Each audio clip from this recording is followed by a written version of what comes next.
Hola, hola a todos nuestros oyentes, bienvenidos y bienvenidas a este nuevo episodio de Ética en Voz Alta. Hoy, como siempre, acompañada de los mejores, Marlon, Jonathan y Lina, ¿cómo están? Hola, ¿cómo estás, Mariana, Jonathan, Lina? Todo ¿Qué muy más? Muy bien. bien. Hoy les Bueno, vamos a Hola proponer... compañeros, ¿cómo están? Feliz mañana, feliz despertar, ¿cómo se encuentran? no, Muy súper bien. bien porque vamos a tratar un tema muy trascendental. Así Eh, es. Hoy les vamos a proponer una conversación a todos ustedes en casa que pueda incomodar, que pueda desafiar algunas certezas que tenemos y que traemos muy marcadas, pero que creemos que son bastante urgentes y necesarias para trabajar. sí, igual muchas veces este tema lo dejamos pasar por alto y realmente no nos damos cuenta de ese significado y ese trasfondo tan delicado que los animales viven con la experimentación. Claro que sí. Así es. No, así es muy importante tener conciencia. Es un tema demasiado importante, la verdad. Es una parte fundamental para la ética y la conciencia. En ese orden de ideas, el tema que vamos a tratar hoy es la experimentación con los animales en la ciencia. ¿Hasta qué punto es justo usar animales para investigar? ¿Qué dice la ética? ¿Qué dice la filosofía? Gracias, Lina, por darnos esa introducción. Hoy vamos a dialogar a partir de dos textos que han sido clave. El primero es un artículo bioético de los autores Aranda y Pastor del 2006, donde plantean el debate científico y moral sobre el uso de los animales.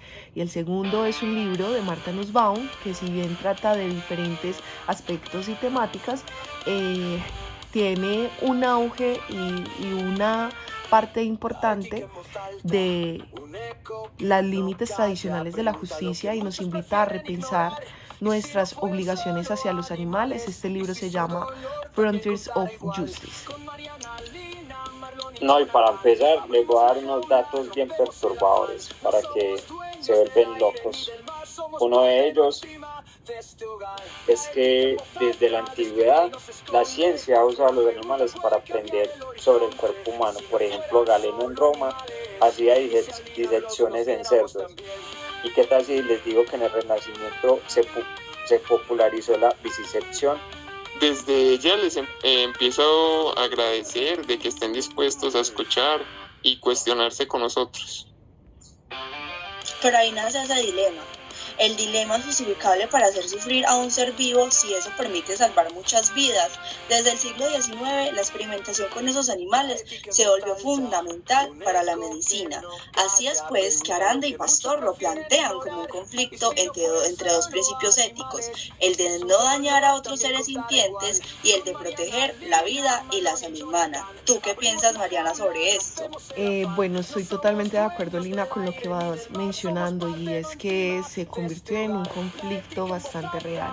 No se trata ahora de elegir entre blanco y negro. Lo complejo es que muchas veces ambos valores son demasiado importantes, ¿cierto? Pero surgen esas preguntas, esas inquietudes, esas incógnitas que nos estarán acompañando durante todo este podcast y ¿es el fin suficiente para nosotros poder justificar cualquier medio? Esa es una de esas grandes preguntas. No, Mariana, ¿y qué tal si les doy un contexto cultural? Por siglos, desde la tradición judeocristiana hasta la modernidad científica, se ha pensado que los animales están al servicio del ser humano. Por ejemplo, Descartes, que nosotros pensamos que es un gran filósofo, nos dice, él pensaba que los animales eran máquinas sin alma y sin conciencia. ¿Vos qué opinas, hombre, Jonathan? Claro, hoy sabemos que eso no es cierto. Hay evidencia abrumadora sobre la capacidad de los animales para sentir el dolor, también sienten placer, miedo y también pueden establecer vínculos sociales. Entonces, si hay sufrimiento real, no hay también una obligación moral para esto. ¿Ustedes qué piensan, chicos? Yo quiero que por un momento reflexionemos y nos tomemos unos minutos para pensar. solamente unos minutos para reflexionar sobre nuestras mascotas, sobre ese perro que mueve la cola cuando llegamos a casa, sobre ese gato que busca caricias y se refugia en nosotros cuando tiene miedo. ¿Cómo nos sentiríamos si supiéramos que están siendo usados para pruebas dolorosas, encerrados, aislados? Es difícil sostener esa idea de que esos mismos seres pueden ser tan íntimos y tan cercanos por solamente ser vistos como instrumentos y ser utilizados en laboratorios. ¿Tú qué piensas, Mariana, sobre esto? Bueno, Lina, mueves demasiadas fibras dentro de mí, puesto que yo soy amante a los animales. Yo tengo 2 gatos y pensar en mis gatos también y pensar en otros animales que están pasando por esto conmueve bastante, ¿cierto? ¿Y cuál sería la solución? Es una de esas tantas preguntas porque nosotros nos vemos beneficiados en muchos sentidos. Hay que, al usar todos esos productos en los animales y luego lleguen a nosotros, pero no sabemos ese sufrimiento e imaginarlo con los gatos míos, con los que me acompañan día a día, los que se conmueven también, los que siento que están ahí para mí, pues es algo demasiado abrumante, ¿cierto? Y es ahí donde se hace evidentemente el problema, que no es solamente científico, es un problema que es profundamente ético y emocional. Hemos actuado durante siglos como si fuéramos los dueños del planeta, ¿cierto? De todos los seres que habitan en él. Pero esa relación de dominio ha tenido consecuencias devastadoras: extinción de especies, destrucción de hábitats y millones de animales usados como si fueran unas cosas descartables. Y es ahí, cosas, ¿por qué cosas? ¿Por qué cosas, Mari? Perfectamente.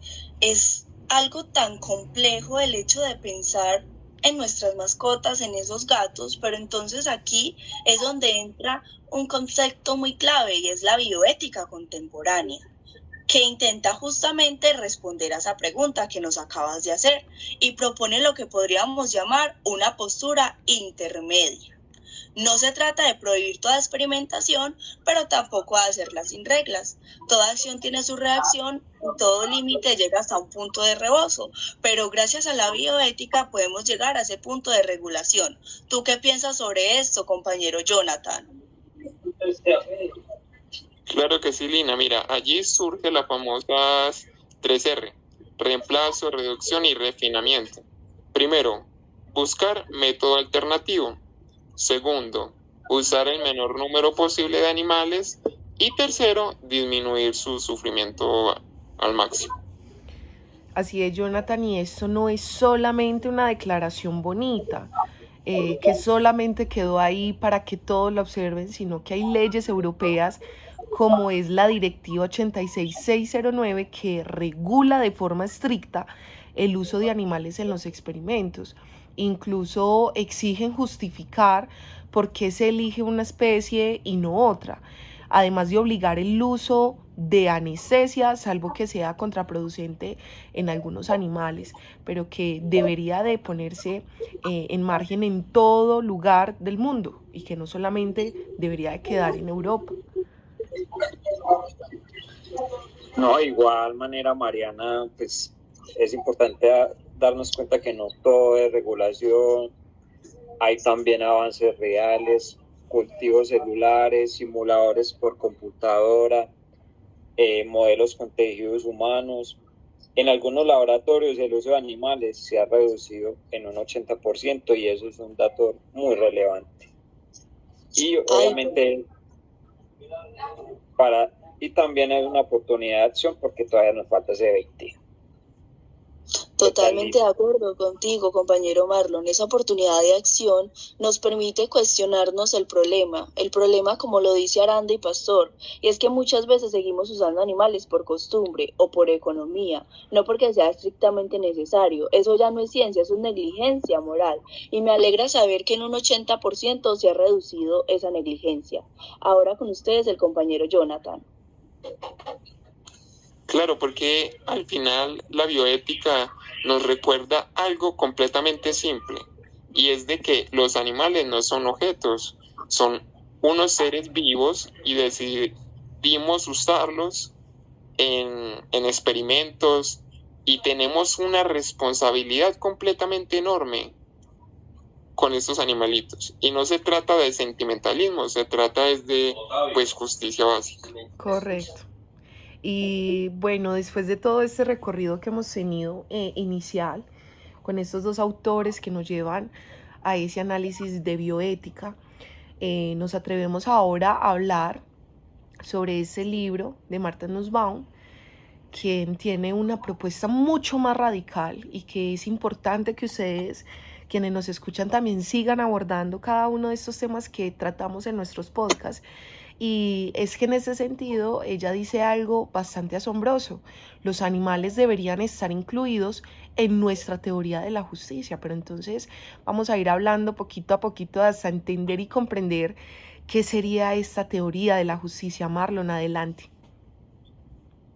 No, y nuestra autora nos da un enfoque desde las capacidades y nos dice que cada ser tiene ciertas capacidades propias: jugar, moverse, reproducirse, explorar, cuidar a sus crías. Y obviamente la justicia consiste en crear las condiciones para que esas capacidades puedan desarrollarse tal cual. Lina, ¿vos qué pensás? No, yo lo que pienso es que cuando encerramos a un animal en una jaula de laboratorio, lo privamos de cada una de sus capacidades, de esas capacidades que le permite ser libre, de esas capacidades que le permite moverse, reproducirse, respirar, liberarse. Entonces lo convertimos simple y llanamente en un objeto. Ese objeto dice que no solamente es crueldad, eso es injusticia estructural. Nussbaum nos propone desde ese enfoque mirar más allá, sobre ese sentimiento que en una jaula ellos no pueden expresar, pero que sí sienten. Con ustedes, Jonathan.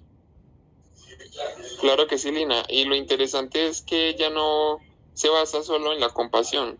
Ella muy claramente dice que esto no es cuestión de sentir pena, es cuestión de reconocer pues los derechos morales. Los animales tienen intereses propios y, como ya veníamos diciendo, ellos sienten y deberían de tener una protección completamente institucional.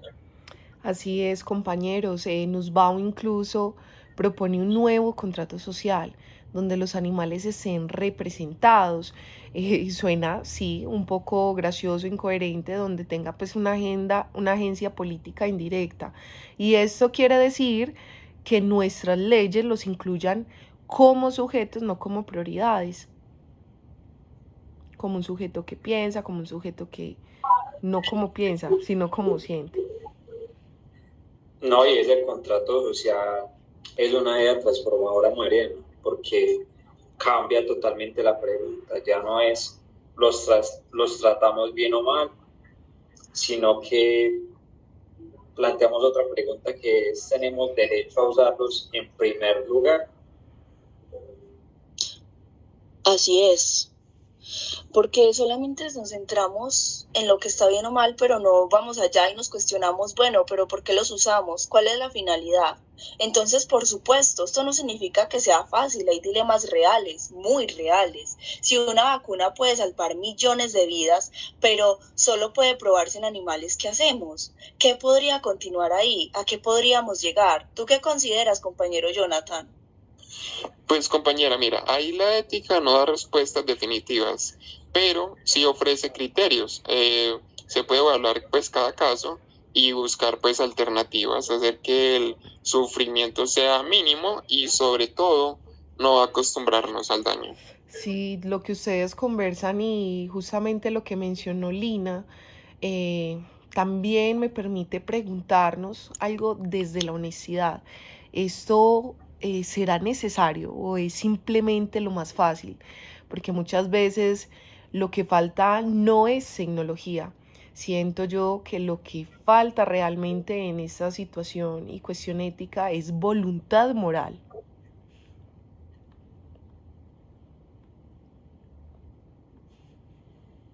Sí, claro, Mariana, y además creo que el cambio empieza cuando dejamos de ver a los animales como cosas y los vemos como otros. Pues obviamente yo veo a mis mascotas como otro miembro más de mi familia. No quisiera verlos como otra cosa, totalmente de acuerdo. Y son otros con quienes compartimos el mundo, aunque sean diferentes, aunque sean peluditos, aunque sean mordelones, pero igual son nuestros compañeros de vida. Así es. Y realmente les agradezco a cada uno de ustedes quienes nos escuchan y a mis compañeros por hacer parte de este podcast que sensibiliza, que lleva a la reflexión, porque hoy tocamos muchas ideas, pero sobre todo aprendimos que la experimentación animal tiene una historia, no es de ahora, que tiene quizás algunos beneficios, pero que también tiene un costo moral enorme. Claro que hay marcos éticos como la bioética, que busca un equilibrio, pero que también hay filosofías como la de Nussbaum que nos invitan a repensarlo en absolutamente todo, chicos. Sí, completamente de acuerdo con lo que dice Mariana, con lo que dice Jonathan y con lo que nos ha expresado durante todo el podcast el compañero Marlon. Considero que la ciencia justa no solamente busca verdades, sino que también se pregunta por el precio de esas verdades. Así que esperamos pues que esta ciencia justa sea una realidad y que todo lo contemporáneo se vea en este siglo, en el siglo XXI. No, y yo quiero dejarles algunas reflexiones y preguntas para que no solamente se lo hagan en este podcast, sino que se lo hagan en sus casas.